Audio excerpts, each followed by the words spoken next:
Is responding to what it claims to be a hardline stance by the government on the plans to reduce the age limit of imported cars. The debate has been raging as the Trade and Industry CS, Peter Munya, has been firm on the government's planned direction. The association at the Jamhuri grounds in Nairobi, where it is also launching its position paper on the national automotive policy. Seth Olale is at the grounds and now joins us live. Seth, as the debate carries on, many want to know what it means for their pockets as they plan to buy vehicles. I've spoken to a number of buyers here at the Jamhuri grounds, and they are worried. They just don't know exactly how that will affect them. But many, of course, are already anticipating hiking of prices, and in particular, the second-hand used vehicles are saying that the effect is going to trickle down to the buyer, and so they just want this particular issue to be resolved amicably between all the stakeholders involved. But even just to tell us more about what's going on, and like you mentioned earlier, that there is the Kenya Auto Bazaar Association, and now joined by the chairman, Major Retired John Kipchumba, who still thinks that the government is not in the right direction in regards to the capping of the 5-year period, or rather duration for the importation of used cars. And as we stand, first of all, have you met the minister himself? As said, we have not met the minister, but we have written to him last week, and so far he has not called us for a dialogue.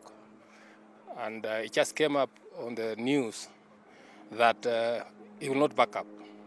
And we are saying also we are not backing up. Yes. And if you're not backing up, the minister is not backing up, where do buyers stand?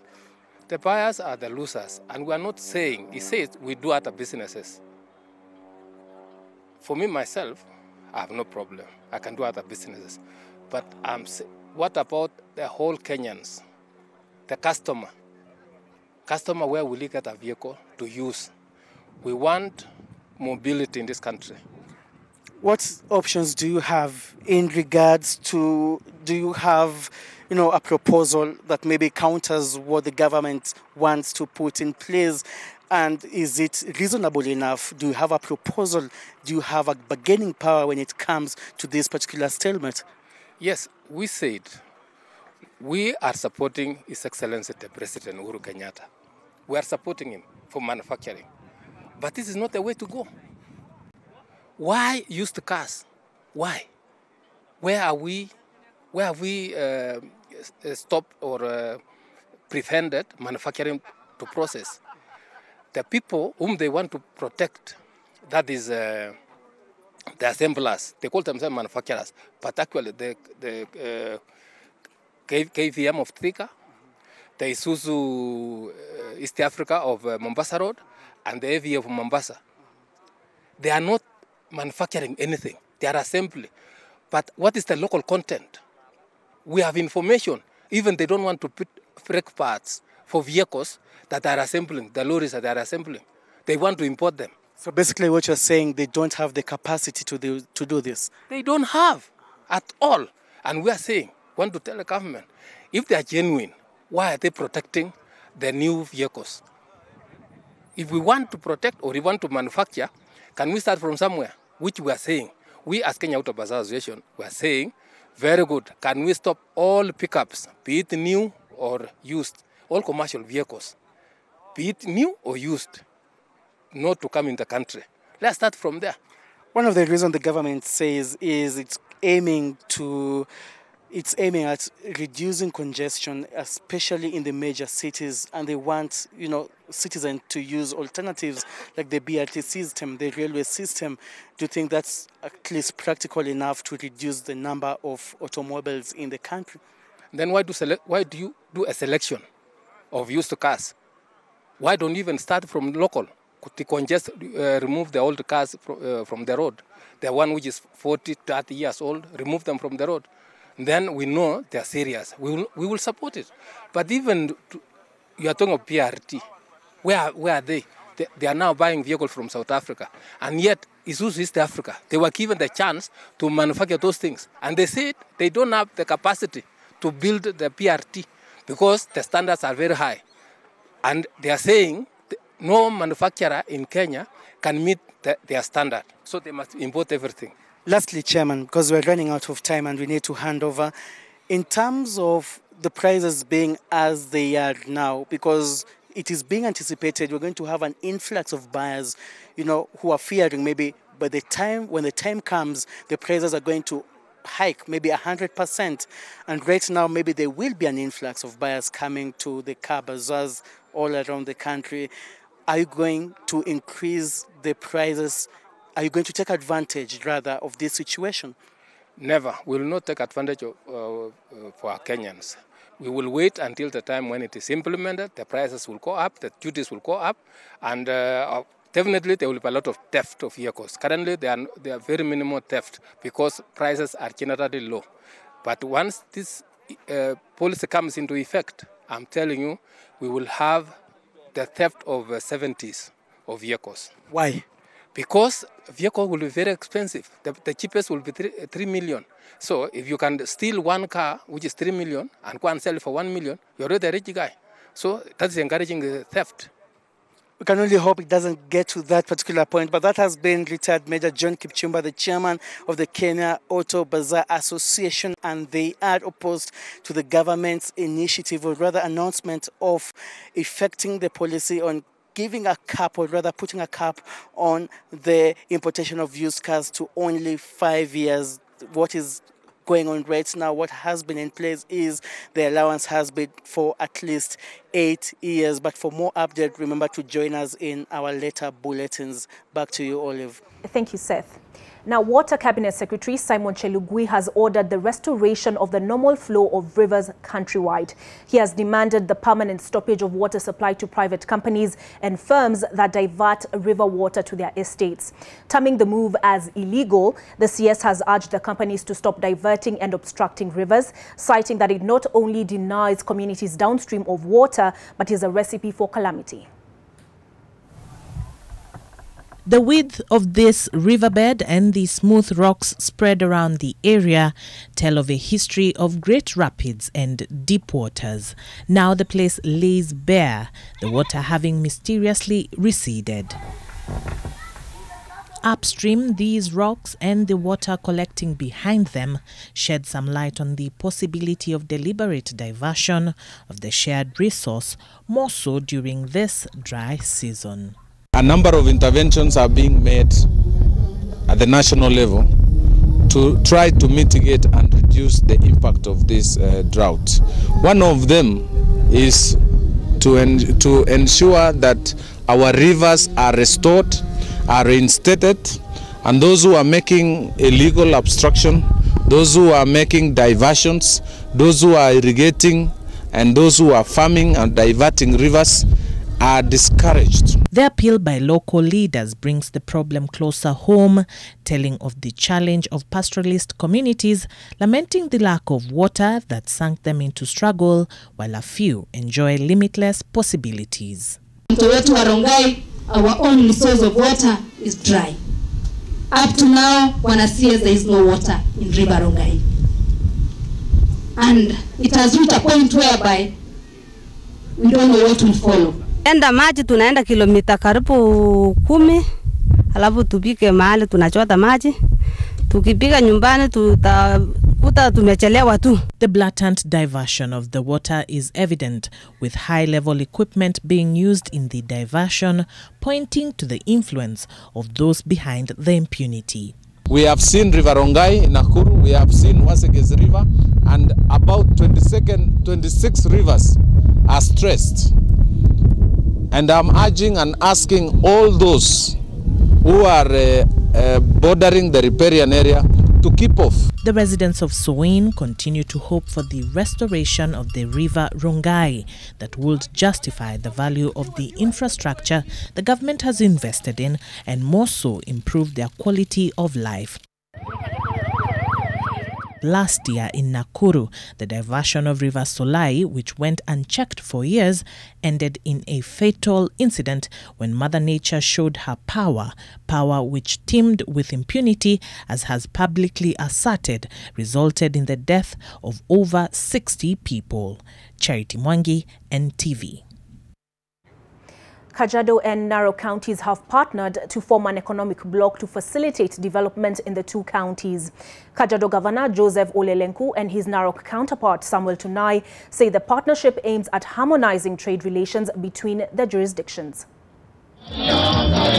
Kajiado and Narok counties have joined together in a bid to create harmonious coexistence between their communities. The two counties have resolved to form an economic bloc to promote business and economic partnerships. Tunataka kuunganisha watu wetu, biashara zao, mahitaji yao na maendeleo yao. Tutaunganisha resources yetu iko katika county, tutaunganisha wananchi wote ambaye wako katika county hii. The two leaders have also spoken as one in rallying residents against clan divisions for peaceful cohesion. They say supremacy wars among Maasai leaders threaten the unity of the community. Watu wote wako pamoja ili tuweze kuona ya kwamba tumebadilisha uchumi wa hizi kaunti mbili na kwamba Narok na Kajiado itaenda mbele. The leaders urged county governments in arid and semi-arid areas to increase economic input for pastoral communities to create a business culture amongst themselves. Melmiendo, NTV.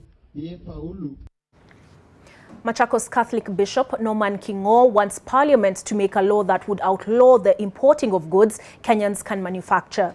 Speaking during a retreat at the Komarok Shrine during a pilgrimage, Bishop Kingo lamented that the country has become a dumping site for substandard goods, and that has to change. Political leaders who are part of the pilgrimage blamed corruption for their anomaly. Conversations on how the country can combat corruption have become a key talking point at most functions of late. At a Catholic pilgrimage that brought thousands of pilgrims at the Komarok Shrine in Matungulu constituency, the presiding bishop, Norman Kingo, sought to enlighten leaders who were part of the congregation of ways Kenyans had been downgraded to second-class citizens in their own country by consuming what they could easily produce and create jobs for its citizenry. I think it is a sin when we import toothpicks from China, we import fish from China, which we can grow here. We import all kinds, even these balloons are probably made in China.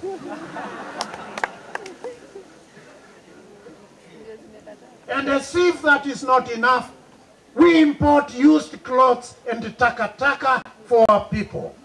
In his speech, which largely dwelt on importation of goods from the West and East, Bishop Kingo said Kenya has become a dumping site for goods that are unwanted in developed countries.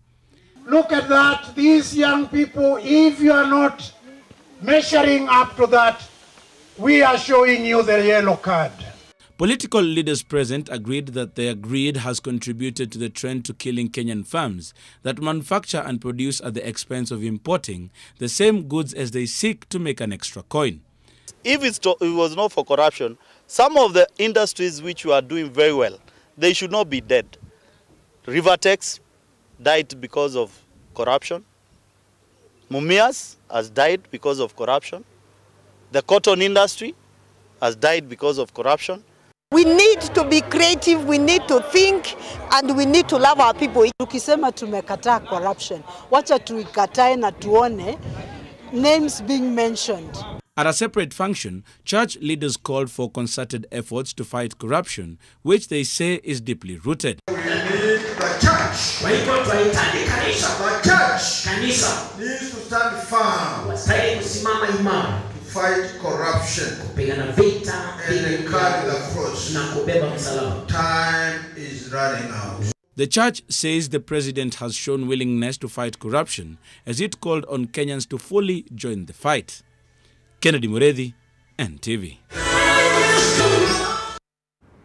Staying with that story, Catholic faithful from all over the country congregated at the Komarok Shrine in Matungulu, Machakos County, marking their annual pilgrimage prayers with the main theme being centered on steadfastness in faith. Komarok is a place where traditional believers used to offer sacrifices in the past, but now it has been turned into the shrine of Our Lady. At the top of the Komarok shrine is an imposing 70-foot sculpture carved after what is believed to be the image of Jesus Christ in the arms of his mother Mary after his body was lowered from the cross. Thousands of Catholics gather here every year to sing hymns, recite prayers and fast. This year's occasion was officiated by Machakos Bishop Norman Kingo, who called on Christians to strengthen their faith, follow the 10 Commandments and not to be ashamed of their religion. He also urged local youth to go to school as they are the beacon of change in Ukambani area.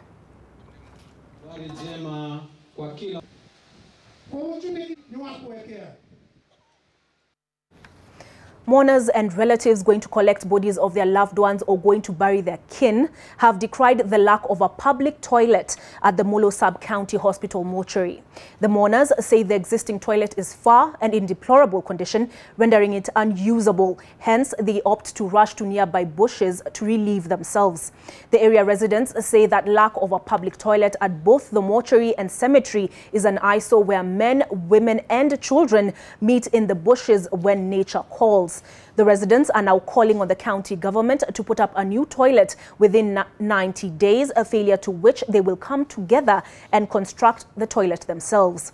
Concerns are also rife on the health and environmental risks involved.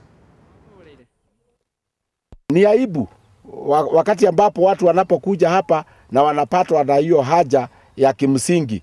Wamama wanakutana pale vichakani, wanakutana na watoto, pengine unataka kupenya upate na mahali pa kwenda kujificha na utimize hiyo haja yako ya kimsingi. Tunauliza county government, choo ni kitu ya muhimu, watundie choo, na kama wameshindwa kutundia choo, kwa sababu hii si malalamishi ya kwanza, watuambie sisi kama wananchi hawataweza kuunda hiyo choo in 90 days, sisi watu wa Molo tutachanga pesa na tutajiundia choo mahali pale.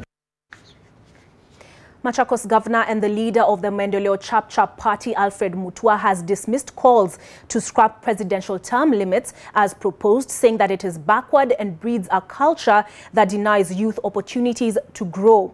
He has just been speaking in Mombasa, where he has hit out at Kalonzo Musyoka in light of the proposal, which he says has indicated to the country that the long-time Kamba leader is not going to be vying for the presidency in 2022. Cognizant and aware of the African sickness of leaders clinging to power, whether community power or national power, Mendeleo Chap Party does not support any proposal to remove presidential term limits. We have to be very careful. We do not go backwards to the period of dictatorship. We worked very hard in this country to remove that one-party state and to remove forms of dictatorships that had taken our country back. So we do not support at all any proposal to remove presidential term limits. People who push for removal of presidential term limits are people who really have a problem passing on the baton, who want to cling to power forever. But as a young person myself, speaking for myself and speaking on behalf of the Kenyan population, which is largely made up of young people, we do not want to see people staying in power, whether they are in communal positions or national positions, forever. It's worth taking note that the Wiper Party leader says he has been misquoted in terms of extending the presidential term limits. Border operators in the county of Trans Nzoia have called on the government to extend the implementation of the traffic rules affecting them from May 1st to December. The commercial bikers want more time to allow them to attend driving schools to enable them to acquire valid riders' licenses. This comes as the National Transport and Safety Authority has launched a program to sensitize and train border operators on road safety ahead of the May 1st kickoff of the crackdown. This was a directive issued by Interior Cabinet Secretary Fred Matiang'i, under who NTSA now sits after the President moved it from the Transport Ministry.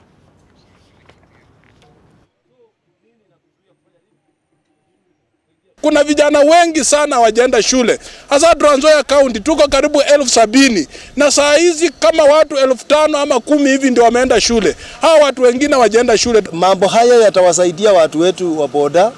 Kwa mfano wanapokuwa na hivi vitu ambayo serikali inataka, hawatasumbuliwa barabarani. Biashara yao itakuwa rahisi, watafanya kazi yao vizuri. Baadhi ya hizi sheria ni kuwa wanafaa wawe na reflectors 2 yake na pia ya abiria ambaye amebeba.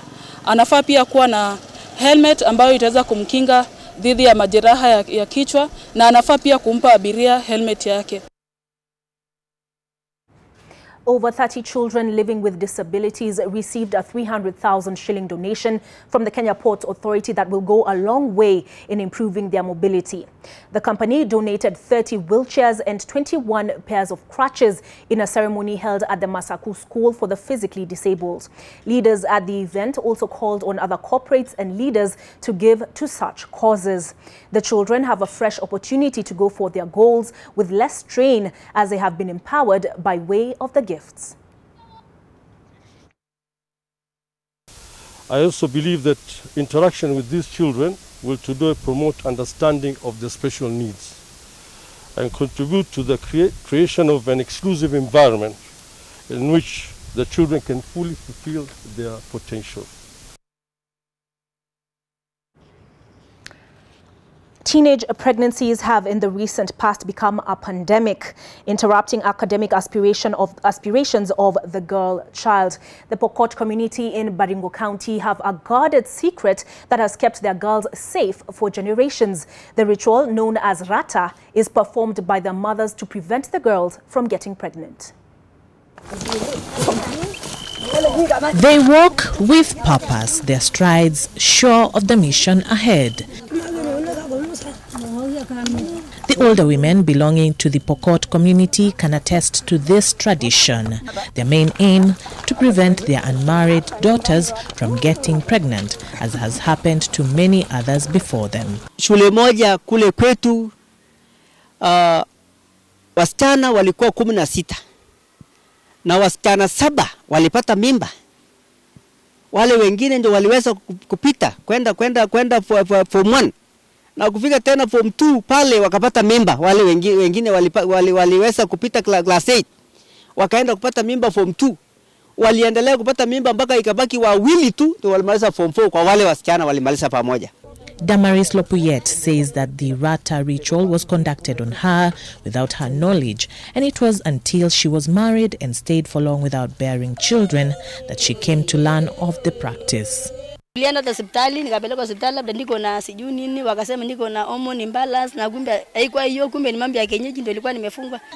Damaris says she resorted to traditions to find out why she could not bear children. She says a ritual was performed on her, and after 10 months of trying, she was finally with child. Kaenda kwa mzee mwingine mkaka akatuambia kuna kitu huyu alifanywa. Kwa hivyo mrudi kwa msichana ndio mpate sasa afanyiwe. Sasa ndio sasa msichana akaamua akapeleka mahali na akapeleka zawadi tukafanya sherehe, kumbe nikafunguliwa sasa. According to the elders, the Ratta is done in order to secure the future of the next generation. They say premarital sex has become more common than it was decades ago. Sijui baba yangu dawa gani alifunga mimi, bado sijapata mimba, paka nikaenda kwangu sijapata ama kutangatanga. Wanadunga wasichana hao mimba na wao wanaendelea kwenda shule. Wanaendelea kwenda kuoa wasichana wengine ambao wamefaulu kimasomo na wanawacha wale waliwaharibu wako nyumbani. The group of women finally arrive at their destination and get down to business. Here, they beseech the ancestors to withhold the blessing of childbearing from their unprepared daughters. The Ratta is complete. Nalikuwa nyumbani. Sijui wazazi walifanya mimi nini? Nikapata rafiki yangu mmoja tu. Tukakaa na yeye. Hakuna mimba ile sijapata kwa shule ama sijapata kwa kienyeji nyumbani hapa. Kuna vitu mingi wanatumia kufunga. Wanatumia menses ya mtoto na mambo ingine kufunga na kuweka mahali fulani. mpaka wakati mtoto anaenda kwake ndio wanafungua hiyo kitu na wanafanya sherehe ya Yatta. After the Ratta, they burst into songs. The women are now sure that their daughters will not get pregnant before marriage. They have faith in their ancestors. The women are confident that the Ratta is better than the modern contraceptives. Yani ya siku hizi inaribu mtu akidungwa shindano mtu anakonjeka anabili nini kila kitu. Inaleta watu magonjwa ma pressure nini. Ama mtu anaweza kosa hata kunini kusa. The Ratta is reversed after these girls come of age and find suitors. The reversal ritual is called Yatta, which they say opens up their wombs to receive the gift of motherhood. Charity Mwangi, NTV. Time now for sports with Aida Waringa. Niaje. Want to invest in a biashara that will take your hustle to the next level? Say you'll be there every day, 'cause I'm here counting on you. Then partner with Betin, the fastest growing biashara in Kenya today. Open a Betin shop wherever you are. You don't want to miss this great opportunity. Say you'll be there every day, Grow Nasi. betting on you. Well, we do hope your weekend is going well. I'm Ida Waringa. Let's play. And Tusker FC will be hoping to register their first away win over Zoo Kericho in today's only Kenyan Premier League game. The Brewers have never won against Zoo at the Kericho Green Stadium, and they will be aiming at a maiden 3 points in the 3 p.m. kickoff. Tusker's Mike Madoya will face his former club for the first time since moving to the 11-time KPL champions in November 2018. While the Kericho-based side sits in 13th place and has so far managed to collect 11 points, while Tusker are 5th with 19.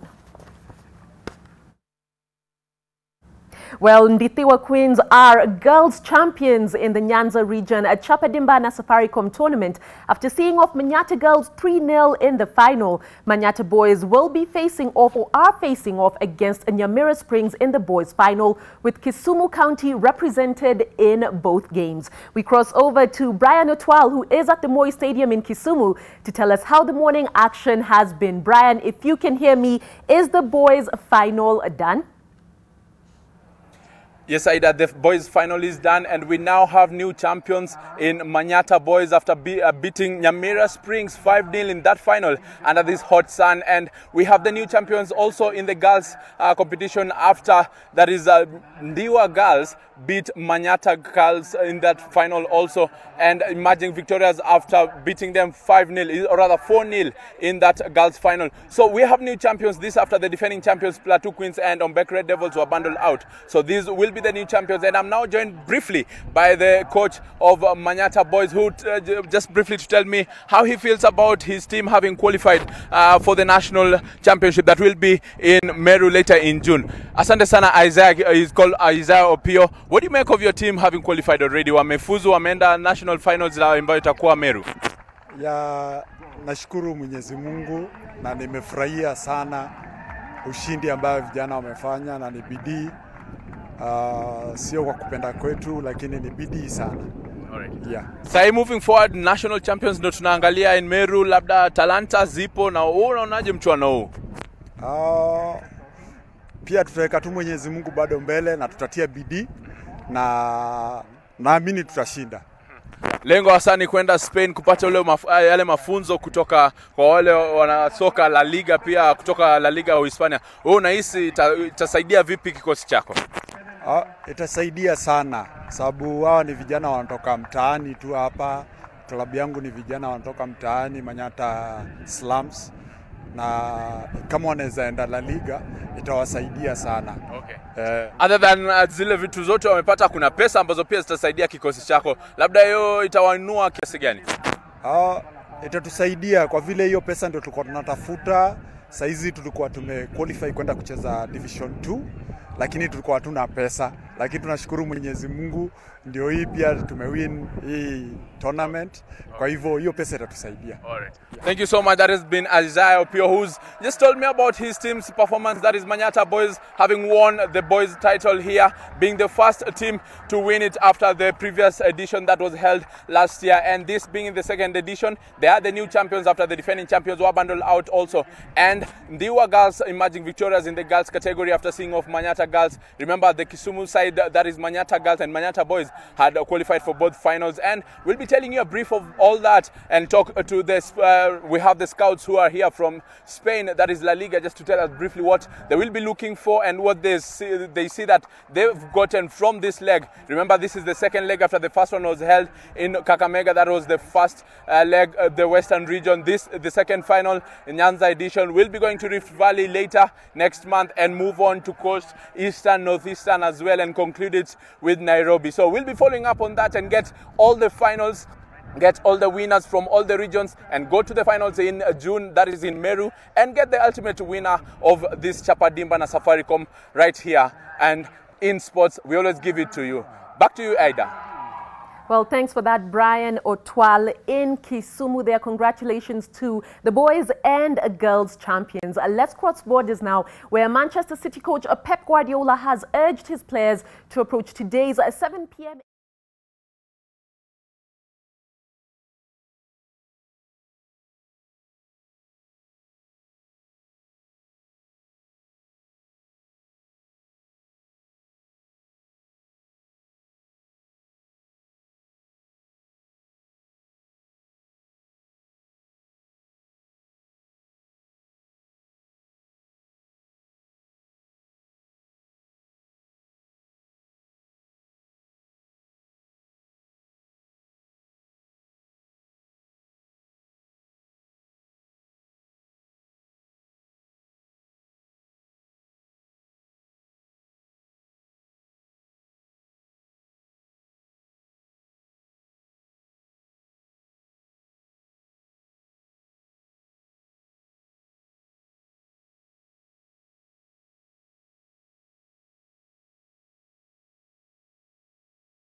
That also winds up NTV at 1. See you at 9.